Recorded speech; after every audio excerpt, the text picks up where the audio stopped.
Welcome to the Fight Guys. This is Peter Kahn. I am one half of the Fight Guys, so I am a fight guy. My partner, Brian Mazique, has the night off as I'm going to primarily talk about boxing. Boxing is back tomorrow night, June 9th on ESPN in Las Vegas in front of no live audience. Top Rank will be promoting 5 fights from the MGM. And it'll be on ESPN. But before that, we are powered by Fight TV and presented by Bet Online. Boxing is back. Las Vegas will play host to the first boxing matches since early March.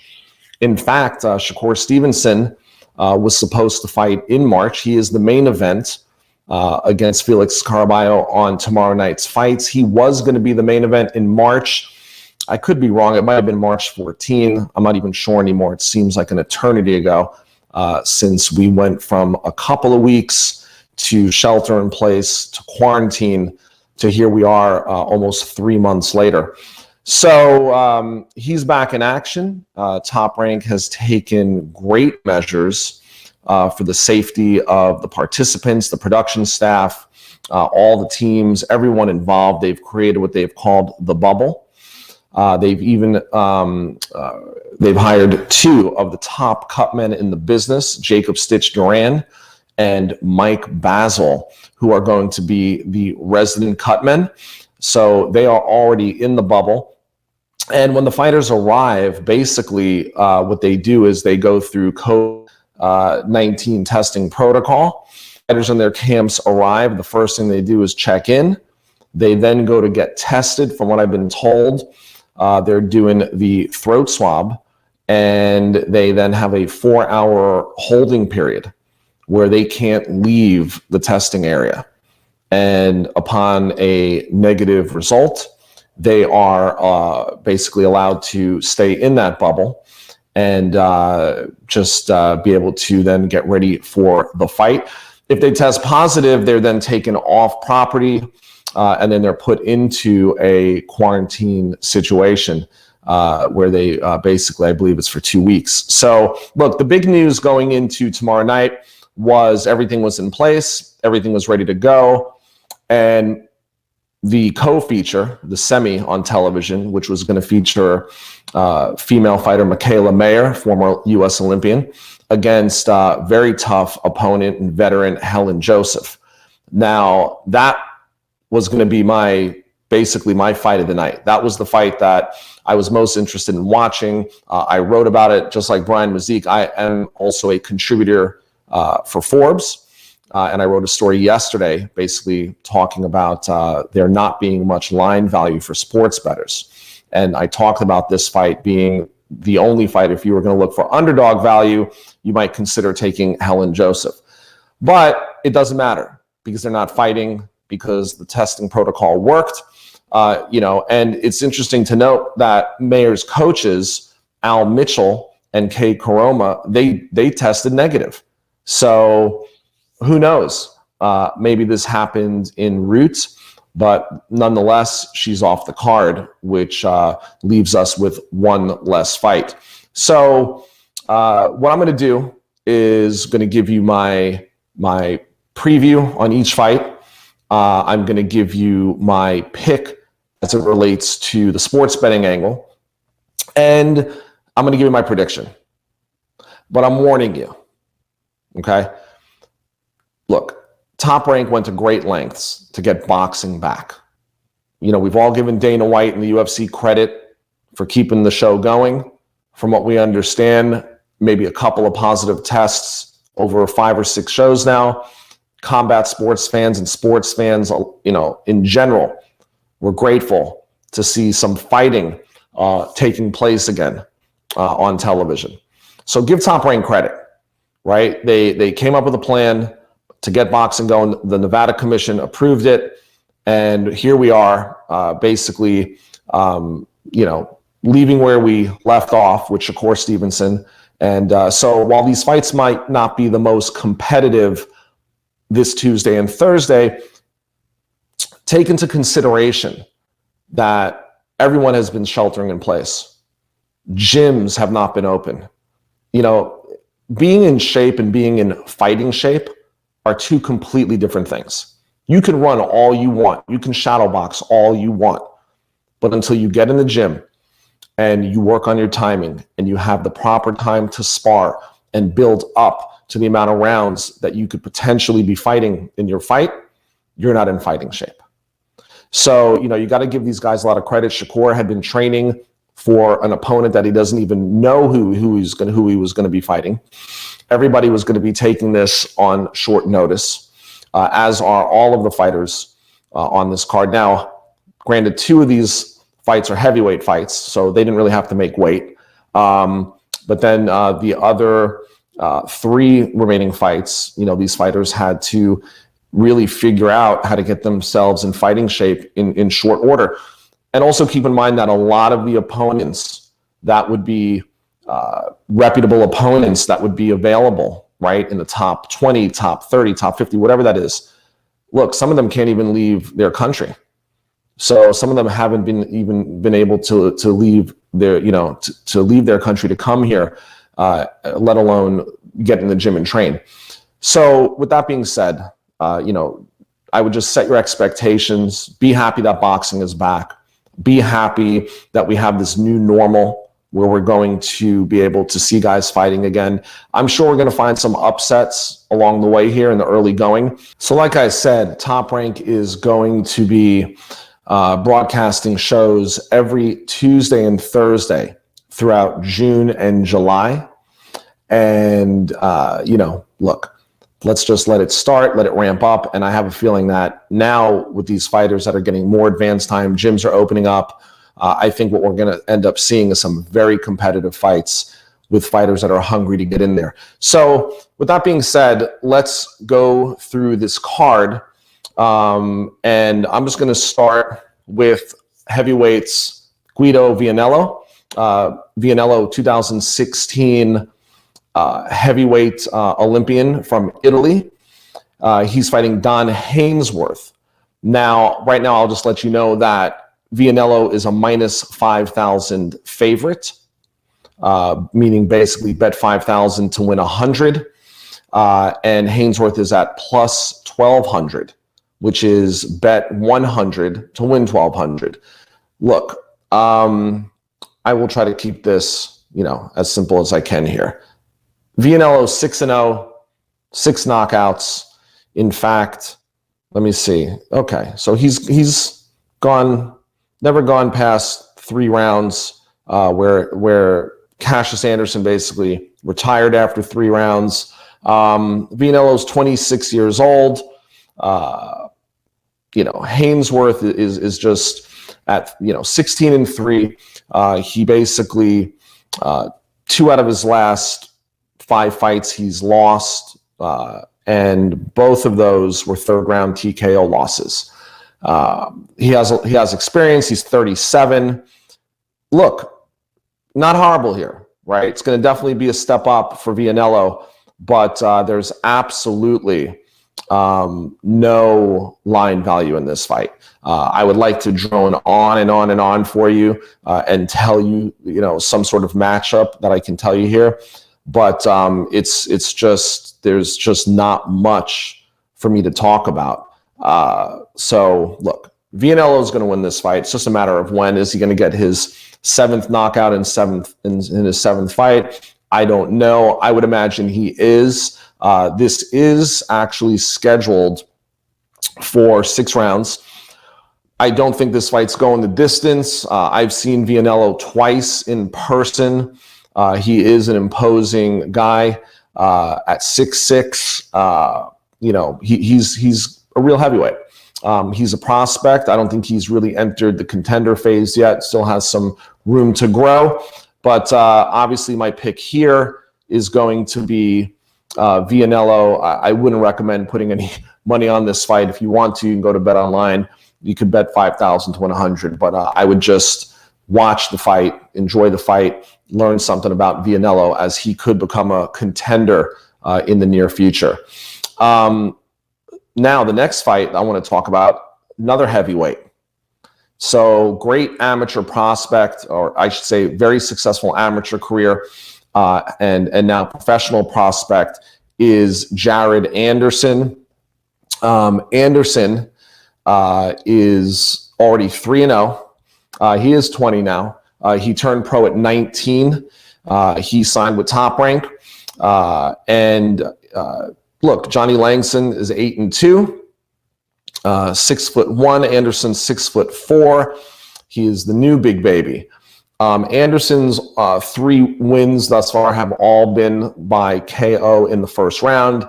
Once again, I've been to 2 of his 3 fights so far. I've seen him in person. I know that he just completed camp, same camp as Shakur Stevenson and Michaela Mayer. I'd seen a lot of video. I have 2 fighters that are in camp with them. I know he's ready to go. 6'4", growing, still perfecting his craft.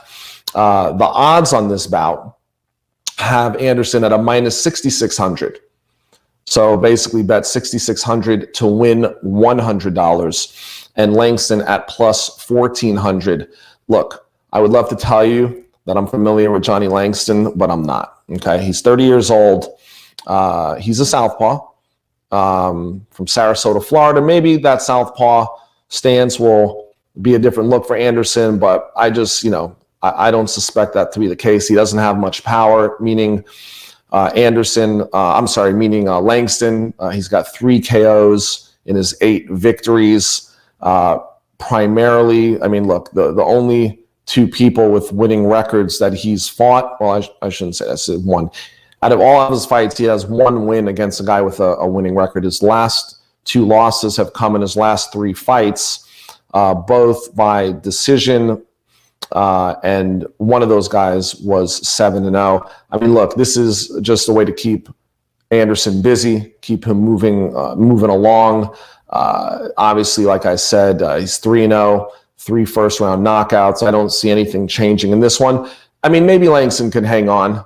Maybe he can get past 3 minutes. I don't know if that's going to be the case, but Anderson's minus 6,600 favorite. There's 0 line value in that fight as well. I would just stay away from it, enjoy it, look at Anderson, and then see where that goes from there. So next up is going to be Robeisy Ramirez, and if you're familiar with Robeisy, 2012, 2016 gold medal winner in the Olympics for Cuba, was a big story as he was turning pro, defected from Cuba, I think came through Mexico, ended up on the west coast of Florida in the Tampa area. I think they have him here as in Gulfport, featherweight southpaw. So the story with Robeisy is that his pro debut in August of last year, he lost a split decision in his first 4-round fight. Now, in large part, it was because he was dropped by a flash knockdown in the first round, which made that first round a 10-8 round. But nonetheless, it's a 10-8 round, regardless of whether it's a flash knockdown or not. You can't afford those in 4-round fights. Might have hurt his confidence. Obviously, he was built up, coming out of the Olympics and the way he defected and really poised to be a big star. And he still might be a big star. I think we just, boxing fans in general, it's hard for people to accept and forgive losses. This was an unexpected loss, a shocking loss. But you know what? He's already had 2 fights since then. The second fight, I was there in Fresno. He won by 6-round KO. He won by KO in the 6th round. He looked sharp. Up close and he's a very skillful fighter. Like I said, aside from, I'll call it a flash loss, he's a very skillful fighter. And I really do believe that he's going to go from prospect to contender to world title challenger. It's just going to take some time. He has a good team around him. He then beat Rafael Morales in February. That was here where I am in Florida, and that was a 4th round KO. Look, he's a boxer, okay? He has that extensive amateur career. He's a southpaw, and now he's fighting Yuri Andujar, who, look, once again, I would love to tell you that I'm familiar with him, but he's 5-3. He's been stopped once. In fact, in his last fight against Irvin Gonzalez, he's got 3 KOs in his 5 wins. He's from the Dominican Republic. He's orthodox, right-handed. I would love to tell you that I think this is going to be competitive, but I think that Ramirez has his confidence back. I think he's now being active, which is really the most important thing for a fighter, like we talked about in the beginning, to get that timing. So what I would say is Robeisy Ramirez, according to BetOnline, is minus 2,000 favorite. So, much smaller than the minus 6,600 we saw for Anderson and the minus 5,000 we saw for Vianello. However, he's a prohibitive favorite, okay? Bet 2,000 to win 100. It doesn't make sense. It's a scheduled 6-rounder. I see Ramirez coasting to an easy 6-round decision, or possibly stopping Andujar, maybe in that 5th or 6th round, maybe stopping him in the last round. We'll see. Like I said, a lot of guys have had shorter time than normal to prepare for these fights. So I'm going to be going with Ramirez. So this is the time where I would be talking about Michaela Mayer and Helen Joseph, which is basically, if there was going to be an upset to be had, that was the one, meaning from an odds-on perspective, but it doesn't even matter. That fight was taken off the board, doesn't exist. Michaela Mayer tested positive when she arrived in Las Vegas. So it's a moot point, but what that does do is that cut this card from a 5-fight card to a 4-fight card. So now we're going to go straight into the main event. So here we are with Shakur Stevenson, 2016 silver medalist, in his 13th fight, won the WBO featherweight championship against Joaquin Gonzalez. I was there as well, just inches from the ring. Gonzalez couldn't touch him, and Gonzalez can fight.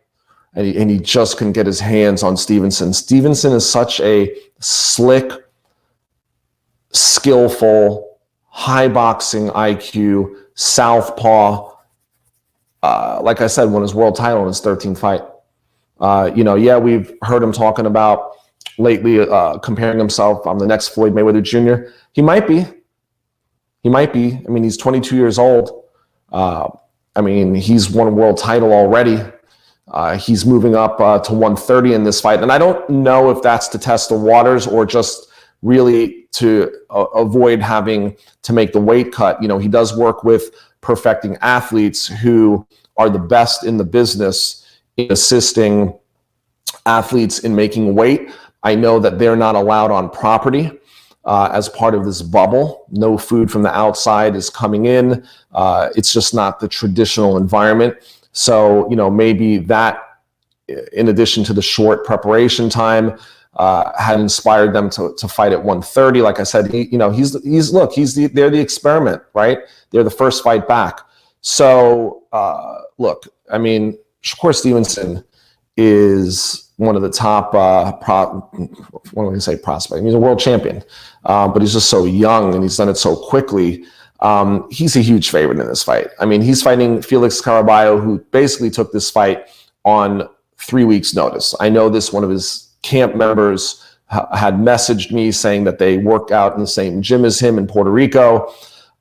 Stevenson's a minus 10,000 favorite. And you know what? The last time we saw minus 10,000 favorites was when Floyd Mayweather Jr. was still fighting. So, look, Caraballo is plus 1,600. He's taking this fight on short notice. It is at 130. I don't suspect he's going to have much success with Stevenson. The only thing I would say is the only value on this entire card where you can actually find some value as a sports bettor is actually in this main event on the total amount of rounds. So the total amount of rounds is set at 5.5 rounds. So minus 150 is over, and plus 120 for under 5.5 rounds. I'm going with the favorite on this one, minus 150. I do think Caraballo is going to be able to stick around. And even though Shakur has 7 KOs in his 13 victories, he is going up in weight. I know it's short notice for Caraballo. It's also short notice for Stevenson.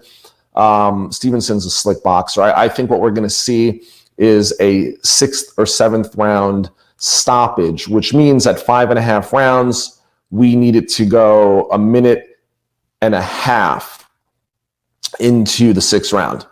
So I'm going to say that a late 6th round or 7th round stoppage at minus 150, which with all the odds that we've talked about so far, today, minus 150, bet 150 to win 100 is definitely the best value out there. So, like I said, I would like to break this down a little bit more for you. Caraballo is 13-1. He has the right record. He has 9 KOs. He's only lost once, which was to Pedro Medina, who was 8-1 at the time. So look, I mean, he's, according to BoxRec, look, with what credence you put in BoxRec, I mean, they do use, their algorithms based on a lot of things, including, level of opponent, competition. Caraballo might be able to hang around.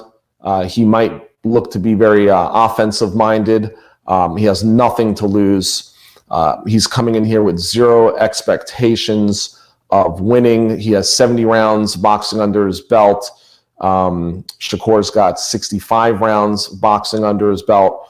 Obviously, their level of opposition has been quite different. But you know what? Look, like I said, while I'm extremely confident that Stevenson wins this fight, I think that Caraballo might be able to, make him go some rounds, even though Stevenson is going to look to want to make a statement.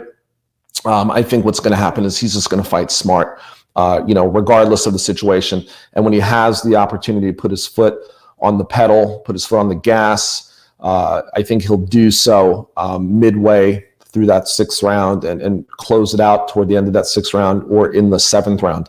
So those are the picks for tomorrow night's fight in Las Vegas. You can go to Bet Online. You can see the most recent odds that I just talked about.